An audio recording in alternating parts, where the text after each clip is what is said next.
The Bible does not shout. It doesn't have a voice. It's written so that you, when you see what is written, you can voice it.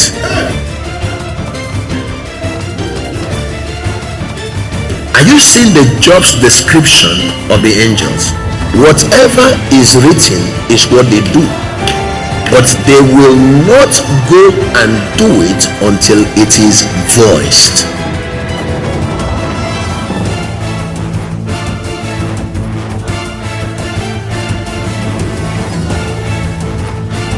So there is the confession of what is written, and there is the doing of what is written.